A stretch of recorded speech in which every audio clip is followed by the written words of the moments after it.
আমার 4টা বছর আপনার শিকল দিয়া বাইন্দা রাখছিল আমারে। তখন আমি খুব ছোট, আমার আপন মা মারা যায়, তখন আমার ছোট বোনটা আমার কাছে আসলো। ছোট বোন কাঁদতো, তাই বাবা ডিসিশন নিয়েছিল ছোট বোনটা রাখার জন্য আরেকটা বিয়া করবো। পরে বিয়া করে পড়ানো দিয়ে আরেকটা বিয়া করে, ওই জায়গা থেকে বিয়া করে আমার আরেকটা সৎমা নিয়ে আসে। প্রথম সৎমা ভালোই ছিল, আমি পড়ালেখা করতাম। আমার প্রথম পড়ালেখাটা বন্ধ করে দিচ্ছে, আমার উপর নির্যাতন করতো, অত্যাচার করতো। আমার 4টা বছর আপনার শিকল দিয়া বাইন্দা রাখছিল আমারে।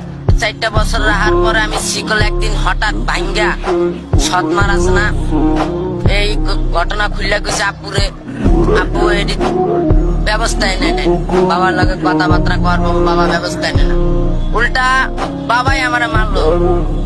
বাবা আমারে চামড়া জুতো দিয়ে আমার শরীরের ভিতরে মারলো, লোহা দিয়ে মাছ আবার পায়ের ভিতরে লোহা ঢুকা দিছিল একদিন। পরে আমি কিছু কই নাই, বাবা তো বাবাই মারবই, বলার সন্তানরে তো মারতেই পারে বাবাই। আমি কিছু কই নাই। পরে আমার মায় যেমন করতো আমি এমন চলতো। একদিন আমি কারো কিছু জীবনে ধরি নাই, আমার সৎমারা আমার নিজের মায়ের মতো মনে করতাম। আমার চোরের অপবাদ দিয়া ঘরটা বাইর করে দিছে। আপনার মনে করেন বাইরতে যে বাইরেছি আর কোন সময় যায় না।